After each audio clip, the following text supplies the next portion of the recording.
When your signal is going double speed like this, it means your front and or rear bulb have burned out.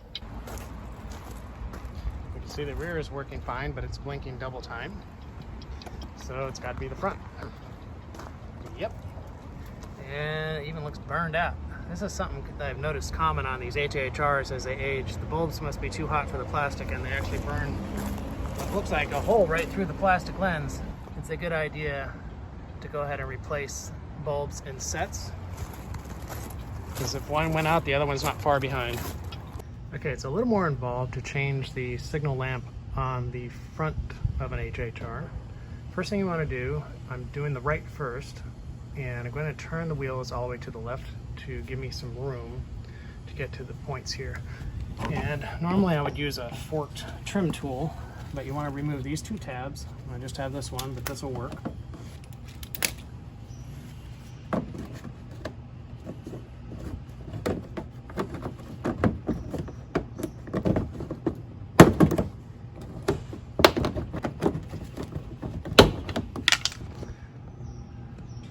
Up here, this is either a 9/32 or a 7mm nut you want to unscrew.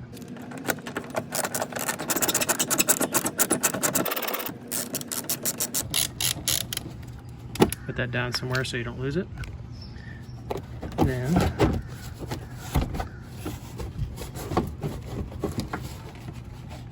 let's see where the headlight is right here. Okay, so we're peeling it back just to show you where it is.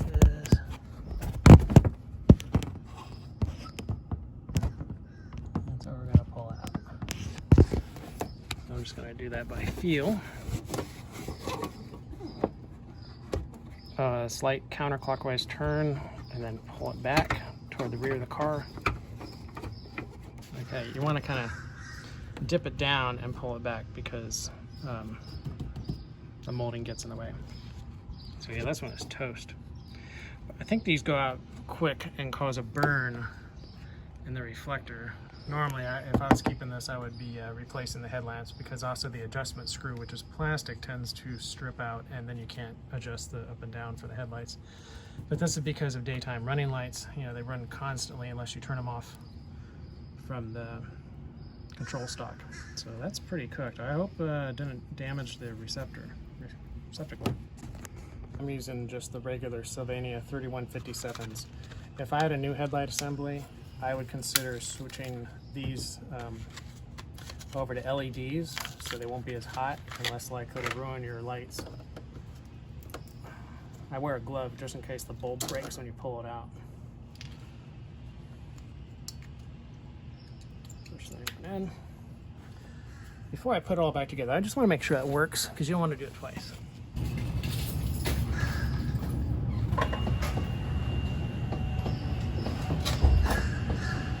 Working bulb.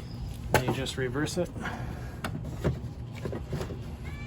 It's kind of tight in there, but to help feed it in properly, you have the bulb pointing upwards so you can get it into the hole. Just got to turn it until you feel it seat all the way. And you'll know it kind of pushes in a little bit farther, but be careful not to force it. You don't want to break the bulb. And once it goes in, you'll be able to turn it about less than a quarter turn to the right clockwise. Once you got that back together, make sure everything's back in place. Let's start with the screw first.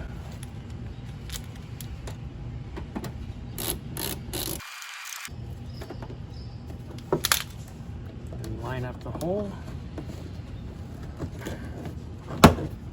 Press them back in.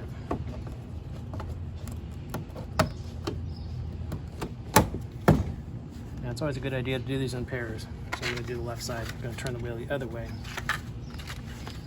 Unless you're just fascinated by watching these how-to videos, the left side is the same as the right, you know, but I'm showing it anyway. It's always a good idea to set your parking brake as well for safety. So here I'm just using the 7mm socket to remove the screw and the two trim tabs. So we're not going to show that. Remember, turn a slight counterclockwise to release it, and then you can pull it back out. Again, a tip when pulling the bulbs out or putting them back in is have the light bulb part facing up. Much easier to replace. And another good reason to wear gloves, especially if you're installing headlamps, is you don't want your oils from your skin getting on the bulb because it'll shorten the life of the bulb dramatically. There you go. This actually seems to always be harder to get back in than out. Line it up with the hole.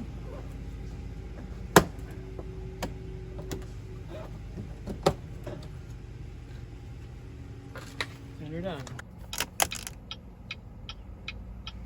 That's what you want. Nice, slow dinker. As always, thank you for watching, and please like, share, and subscribe to my channel. Thank you.